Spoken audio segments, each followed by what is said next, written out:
Capítulo 5. Lição 4. A história dos impostos e o poder da sociedade anônima. Lembro-me de ter ouvido na escola a história de Robin Hood. Meu professor pensava que fosse uma maravilhosa história de um herói romântico, tipo Kevin Costner, que roubava dos ricos para dar aos pobres. Meu pai rico não via Robin Hood como um herói. Ele o chamava de bandido. Robin Hood pode ter desaparecido há muito tempo, mas seus seguidores perduraram. Quantas vezes ouço as pessoas dizerem: "Por que os ricos não pagam por isso?" Ou "Os ricos deveriam pagar mais impostos para atender à pobreza." Essa ideia de Robin Hood, ou de tirar dos ricos para dar aos pobres, é que provoca os maiores sofrimentos para os pobres e para a classe média. Razão pela qual a classe média paga impostos tão pesados está no ideal de Robin Hood. Na verdade, os ricos não são tributados. É a classe média que paga pelos pobres, especialmente a classe média alta, instruída. Novamente, para entender bem como tudo acontece, precisamos adotar uma perspectiva histórica. Precisamos conhecer a história dos impostos. Meu pai, muito instruído, era especialista em história da educação. Já meu pai, rico, se tornou um especialista na história dos impostos. Pai rico explicou a Mike e a mim que originalmente na Inglaterra e nos Estados Unidos não havia impostos. De vez em quando, eram lançados impostos eventuais para financiar guerras. O rei ou o presidente anunciava o acontecido e convocava todos para rachar a despesa. Impostos foram lançados na Grã-Bretanha para financiar as lutas contra Napoleão de 1799 a 1816 e nos Estados Unidos para financiar a Guerra Civil entre 1861 e 1865.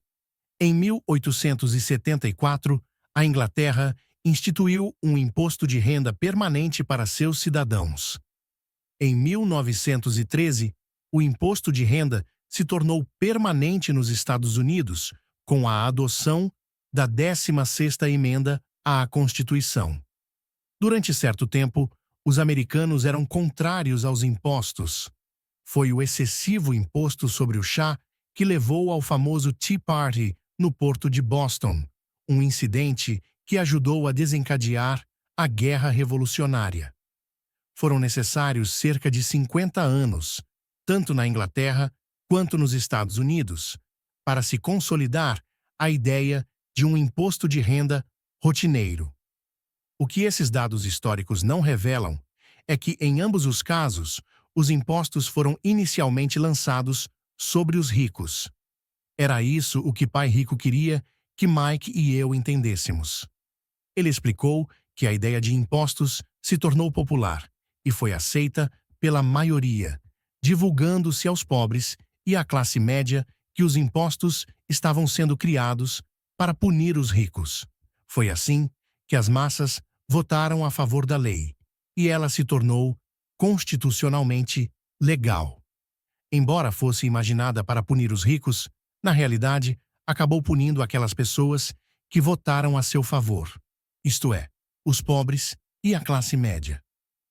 Quando o governo sentiu o gosto do dinheiro, seu apetite aumentou, disse Pai Rico.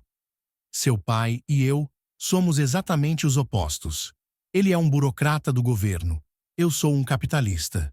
Quanto mais ele gasta e quanto mais gente ele contrata, maior será sua organização. No governo, quanto maior sua organização, mais ele será respeitado. Por outro lado, dentro de minha organização, quanto menos gente eu contratar e quanto menos eu gastar, mais respeito obterei de meus investidores. É por isso que não gosto de gente do governo. Eles têm objetivos diferentes daqueles da maioria dos homens de negócios. À medida que o governo cresce, mais e mais dólares, saídos dos impostos, serão necessários para sustentá-lo. Meu pai, instruído, acreditava sinceramente que o governo deveria ajudar as pessoas. Gostava de John F. Kennedy e, especialmente, da ideia do corpo da paz. Gostava tanto dessa ideia que ele e mamãe trabalharam para o Corpo da Paz, treinando voluntários para a Malásia, Tailândia e Filipinas. Ele sempre lutava por doações adicionais e aumentos no orçamento, de modo que pudesse contratar mais gente, tanto no seu cargo no Departamento de Educação quanto no Corpo da Paz. Essa era sua função. Desde meus 10 anos, ouvia meu pai rico dizer que os funcionários do governo eram um bando de ladrões preguiçosos. E meu pai, pobre, falava que os ricos eram bandidos gananciosos, que deveriam ser obrigados a pagar mais impostos. Ambos os lados tinham argumentos válidos. Era difícil trabalhar para um dos maiores capitalistas da cidade e chegar à casa onde o pai era um destacado líder do governo. Não era fácil saber em quem acreditar. Contudo, quando você estuda a história dos impostos, aparece uma perspectiva interessante.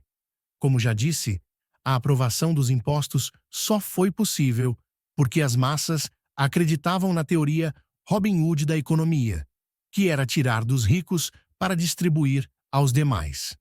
O problema é que o apetite do governo por dinheiro era tão grande que logo os impostos precisaram ser lançados sobre a classe média e daí ir descendo. Os ricos, por outro lado, viram nisso uma oportunidade. Eles não jogam pelas mesmas regras. Como já disse, os ricos já sabiam sobre as sociedades anônimas que se tornaram populares na época das navegações. Os ricos criaram a sociedade anônima como veículo para limitar o risco dos ativos a cada viagem. Os ricos colocavam seu dinheiro em uma sociedade anônima para financiar a viagem. A sociedade anônima, então, contratava uma tripulação para ir ao Novo Mundo em busca de tesouros. Se a embarcação se perdesse, a tripulação perdia a vida, mas a perda para os ricos se limitava apenas ao dinheiro investido em cada viagem. O diagrama que se segue mostra como a estrutura da sociedade anônima fica fora de sua demonstração pessoal de renda e de seu balanço. É o reconhecimento do poder da estrutura legal da sociedade anônima que dá aos ricos uma grande vantagem sobre os pobres e a classe média. Tendo dois pais a me ensinar, um socialista e o outro capitalista, rapidamente percebi que a filosofia dos capitalistas tinha mais sentido financeiro para mim. Tinha a impressão de que os socialistas, em última análise, puniam a si próprios, em decorrência de sua falta de instrução financeira. Não importa o que inventasse a turma do tire dos ricos, os ricos sempre encontravam uma forma de passá-la para trás. E desta forma, os impostos acabaram onerando a classe média. Os ricos passaram para trás os intelectuais, somente porque aqueles entendiam o poder do dinheiro, um tema não abordado pela escola. Como os ricos passaram para trás os intelectuais? Quando o imposto Tire dos Ricos foi implementado, o dinheiro começou a fluir para os cofres do governo.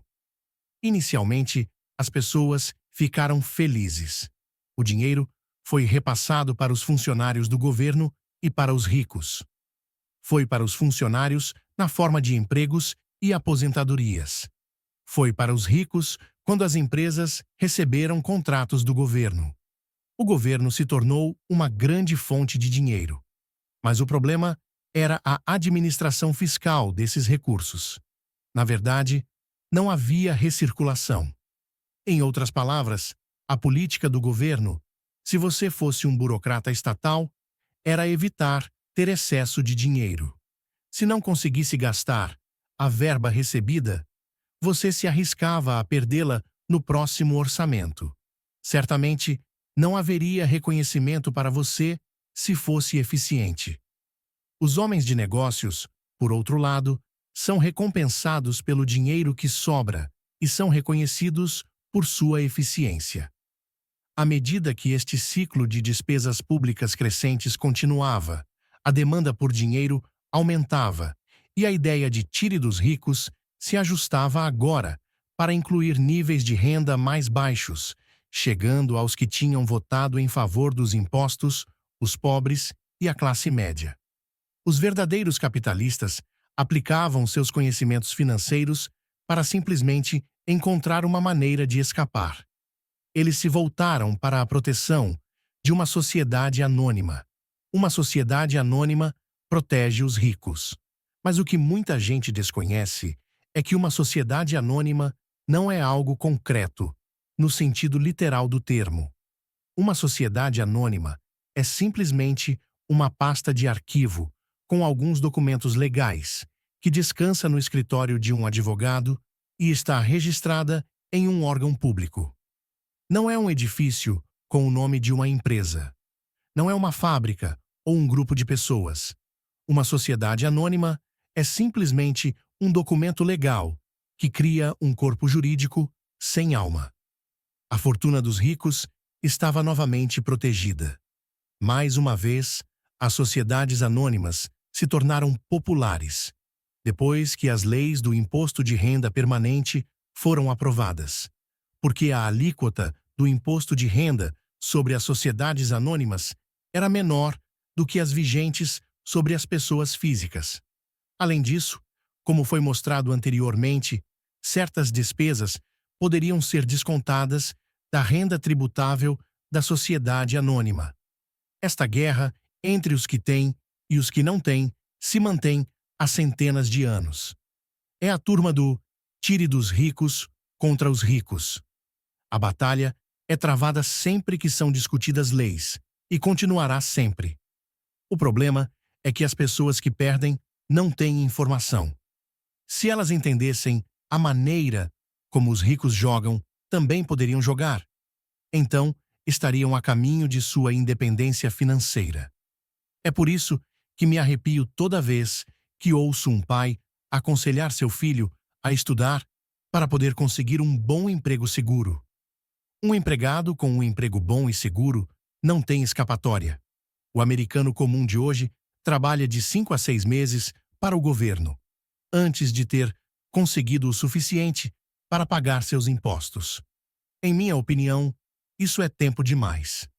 Quanto mais arduamente você trabalha, tanto mais você paga ao governo. É por isso que acredito que a ideia de tire dos ricos acaba sendo um tiro pela culatra para aqueles que a votaram. Toda vez que as pessoas tentam punir os ricos, estes não apenas não obedecem, como reagem. Eles têm o dinheiro, o poder e a intenção de mudar as coisas. Não ficam sentados e pagam voluntariamente mais impostos. Ao contrário, buscam maneiras de minimizar sua carga tributária. Contratam advogados e contadores competentes e convencem os políticos a mudar as leis ou a criar artifícios legais. Eles têm os recursos para fazer mudanças. O Código Tributário dos Estados Unidos também oferece outras formas de elidir os impostos. Muitos desses instrumentos estão à disposição de qualquer um, mas são, em geral, os ricos que tiram proveito deles porque cuidam de seus negócios. Por exemplo, 1031 é um jargão para a seção 1031 do Código da Receita Federal, que permite a um vendedor adiar o pagamento dos impostos sobre o ganho de capital resultante da venda de um imóvel, se este for trocado por um imóvel mais caro. Se você continuar aumentando seu patrimônio mediante a troca de imóveis, seus ganhos não serão tributados, enquanto você não liquidar a transação. As pessoas que não se beneficiam desta poupança de impostos, permitida legalmente, estão perdendo uma grande oportunidade de aumentar sua coluna de ativos. Os pobres e a classe média não têm os mesmos recursos. Eles ficam sentados e deixam que o governo espete em seus braços as agulhas para a doação de sangue. Atualmente, fico chocado com o número de pessoas que pagam mais impostos ou aplicam menos deduções simplesmente porque têm medo do governo. E sei como um agente tributário do governo pode ser apavorante e intimidante. Tenho amigos cujos negócios foram fechados e destruídos, para só depois descobrirem que se tratava de um erro do governo. Eu percebi isso. Mas o preço de trabalhar de janeiro a meados de maio é um preço muito alto para essa intimidação. Meu pai pobre nunca se rebelou, nem meu pai rico. Este foi apenas mais esperto e usou as sociedades anônimas, o maior segredo dos ricos. Você lembrará a primeira lição que aprendi com meu pai, rico. Eu era um garoto de 9 anos que teve de sentar e esperar até que ele resolvesse falar comigo. Frequentemente, sentei em seu escritório esperando que ele me atendesse. Ele me ignorava propositalmente.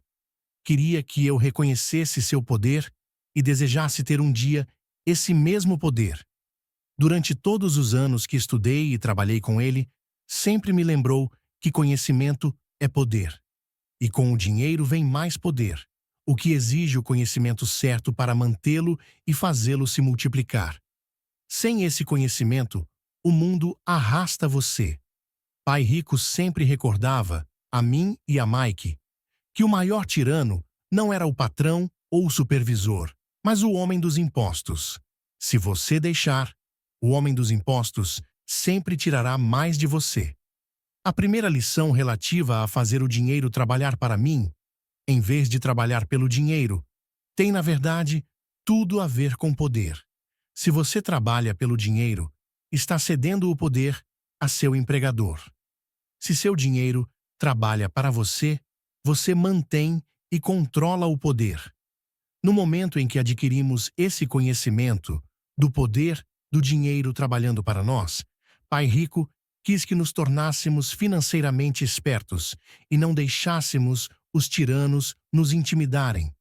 Você precisa conhecer as leis, a forma como funciona o sistema. Se for ignorante, é fácil ser intimidado. Se você sabe do que está falando, tem uma chance de vencer. É por isso que ele pagava tanto a advogados e contadores especialistas em tributação. Era menos dispendioso pagar-lhes do que pagar ao governo. A melhor lição que me deu e que apliquei a maior parte de minha vida é: seja esperto e você não será oprimido. Ele conhecia a lei porque era um cidadão respeitador das leis. Se você sabe que está certo, você não terá receio de se defender, mesmo se você estiver indo contra Robin Hood e seu bando. Meu pai instruído sempre me incentivou a conseguir um bom emprego em uma grande empresa. Ele falava das vantagens de subir na hierarquia empresarial. Ele não entendia que, dependendo apenas do contra-cheque de um patrão, eu seria uma vaca dócil, pronta a ser ordenhada. Quando contei a meu pai rico o conselho de meu pai pobre, ele deu uma risadinha. Por que não ser dono da hierarquia? Foi tudo o que disse. Eu era garoto e não entendia o que meu pai rico queria dizer com tornar-me dono de minha empresa. Era uma ideia que parecia impossível e assustadora. Embora a ideia me empolgasse, minha juventude não me permitia vislumbrar a possibilidade de que adultos trabalhassem, algum dia, para uma empresa da qual eu era o dono.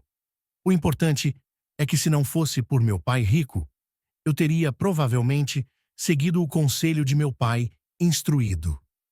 Foi apenas a lembrança ocasional de meu pai rico que manteve viva a ideia de eu vir a ter minha própria empresa e me fez seguir um caminho diferente. Quando eu já estava com 15 ou 16 anos, sabia que não podia continuar a trajetória que meu pai instruído recomendava. Não tinha ideia de como fazer, mas estava disposto a não seguir na direção em que a maioria de meus colegas se encaminhava. Essa decisão mudou minha vida. Não foi antes de eu chegar aos 20 e poucos anos que o conselho de meu pai rico começou a fazer sentido. Tinha saído da Marinha e estava trabalhando na Xerox. Ganhava muito bem, mas cada vez que olhava para o contra-cheque, me sentia desapontado. As deduções eram tão grandes e quanto mais eu trabalhava, maiores elas eram. Na medida em que eu era bem-sucedido, meus chefes falavam de promoções e aumentos. Era lisonjeador, mas podia ouvir Pai Rico sussurrando em meu ouvido: "Para quem você está trabalhando? Quem você está enriquecendo?" Em 1974, ainda estava na Xerox. Criei minha primeira sociedade anônima e comecei a cuidar de meu negócio. Já havia alguns ativos em minha coluna de ativos, mas agora estava determinado a focar um mercado maior. Esses contra-cheques, cheios de deduções, justificavam todos os conselhos que Pai Rico me dera ao longo dos anos. Via o futuro que me aguardava se seguisse o conselho de meu pai instruído. Muitos empregadores temem aconselhar seus empregados a cuidar de seus próprios negócios. Estou certo de que isso pode valer para certas pessoas. Mas em meu caso, a atenção dada aos meus negócios, ao aumento de ativos, tornou-me um empregado melhor. Agora eu tinha um objetivo. Chegava cedo e trabalhava diligentemente, juntando todo o dinheiro possível para poder começar a adquirir imóveis. O Havaí estava começando a crescer e havia fortunas a serem feitas. Quanto mais eu percebia os estágios iniciais da expansão, mais máquinas Xerox eu vendia. Quantas mais vendia, mais dinheiro ganhava e, naturalmente, mais deduções apareciam em meu contra-cheque. Era inspirador. Estava tão ansioso para fugir da armadilha que eu trabalhava mais, e não menos. Por volta de 1978, costumava ocupar um dos primeiros 5 lugares entre os vendedores, às vezes o primeiro. Estava louco para sair da corrida dos ratos. Em menos de 3 anos, eu estava faturando mais em minha pequena empresa, uma companhia imobiliária, do que na Xerox. E o dinheiro que ganhava na minha coluna de ativos, minha companhia imobiliária, era dinheiro que trabalhava para mim. Não era eu batendo em portas para vender copiadoras. O conselho de meu pai rico fazia mais sentido.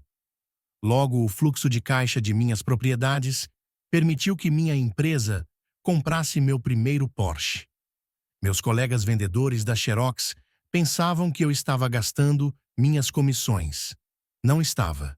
Estava gastando minhas comissões em ativos.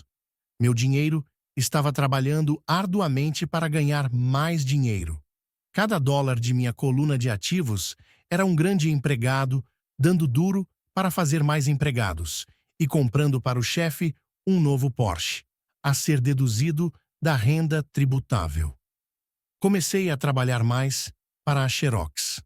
O plano estava funcionando e meu Porsche era a prova. Ao aplicar as lições de meu pai rico, eu, tão jovem, podia sair da proverbial corrida dos ratos de ser empregado. E isso foi possível dados os sólidos conhecimentos financeiros adquiridos com estas lições. Sem esses conhecimentos, que chamo de QI financeiro, meu caminho para a independência financeira teria sido muito mais difícil. Agora, divido com outros, por meio de seminários, tudo o que aprendi. Sempre que faço minhas palestras, lembro aos ouvintes que o QI financeiro se compõe de 4 grandes áreas. Contabilidade é o que chamo de alfabetização financeira. Uma habilidade vital se você quer construir um império. Quanto mais dinheiro estiver sob sua responsabilidade, mais acuidade é exigida, ou a casa desmorona. É o lado esquerdo do cérebro, ou os detalhes. A alfabetização financeira é a capacidade de ler e entender demonstrações financeiras. Isso lhe permite identificar os pontos fortes e fracos de qualquer negócio. Investimento. O que eu chamo de ciência do dinheiro que faz dinheiro. Isso envolve estratégias e fórmulas. É o lado direito do cérebro, ou o lado criativo. Entendimento dos mercados. A ciência da oferta e da demanda. A necessidade de conhecer os aspectos técnicos do mercado, o que está relacionado à emoção. O boneco Tickle Me Elmo, no Natal de 1996, é um caso de mercado técnico ou conduzido pelas emoções. O outro fator de mercado é o dos fundamentos ou do sentido econômico de um investimento. Um investimento faz sentido ou não, de acordo com as condições correntes do mercado. Muitas pessoas pensam que os conceitos de investimento e a compreensão do mercado são muito complexos para as crianças. Elas não conseguem ver que as crianças conhecem esses assuntos intuitivamente. Para aqueles que não estão familiarizados com o boneco Elmo, esse era o personagem de Vila Sésamo que estava povoando o sonho das crianças antes do Natal. A maioria das crianças queria um e o colocava em primeiro lugar em sua lista de presentes. Muitos pais se perguntavam se a empresa estava retendo intencionalmente o produto fora do mercado, enquanto o continuava anunciando nas vésperas do Natal.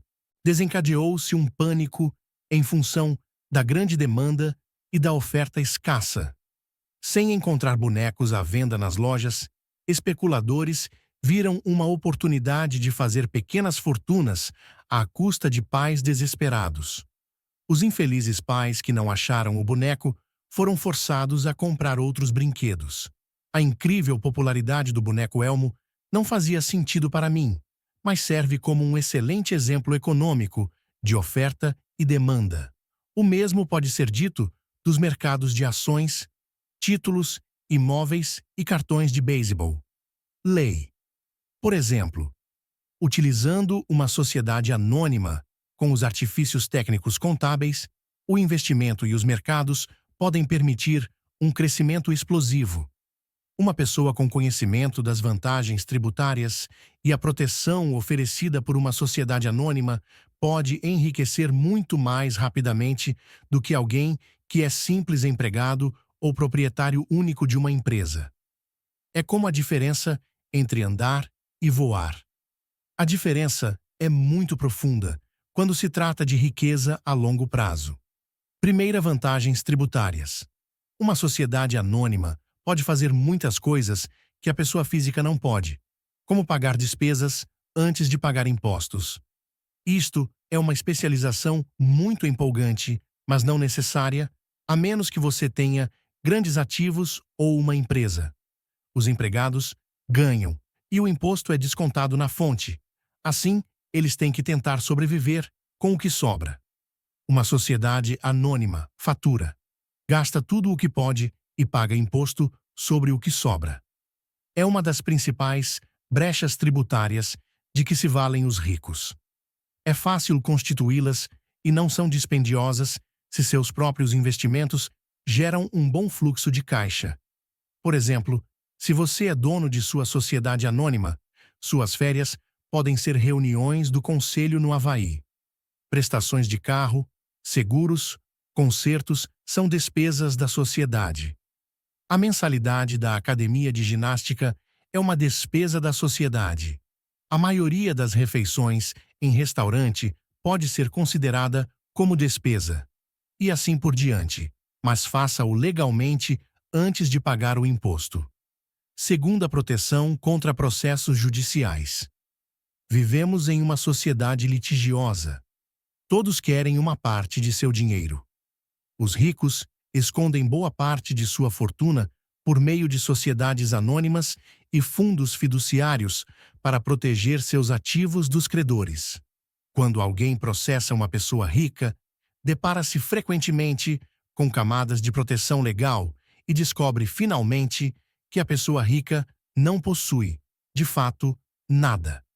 Os ricos controlam tudo, mas não possuem nada. Os pobres e a classe média tentam ser donos de tudo e o perdem para o governo ou para outros cidadãos que gostam de processar os ricos. Eles aprenderam com a história de Robin Hood. Tire dos ricos, dê aos pobres. Não é o objetivo deste livro entrar nos detalhes da propriedade de uma sociedade anônima. Mas se você possui qualquer tipo de ativo legítimo, eu sugeriria que você pensasse o mais rápido possível em saber mais a respeito dos benefícios e da proteção oferecidos por uma sociedade anônima. Há muitos livros sobre o assunto que lhe mostrarão até os passos necessários para formar uma sociedade anônima. Um livro em especial, Think and Grow Rich, oferece conhecimentos importantes sobre o assunto. O QI financeiro é, na verdade, a sinergia de várias habilidades e talentos, mas eu diria que é uma combinação das 4 habilidades técnicas mencionadas anteriormente, o que constitui a inteligência financeira básica. Se você aspira a uma grande fortuna, é a combinação dessas habilidades que amplificará a sua inteligência financeira. Em resumo, os ricos como sociedade anônima. 1. Ganham 2. Gastam 3. Pagam impostos. As pessoas que trabalham para empresas. 1. Ganham 2. Pagam impostos. 3.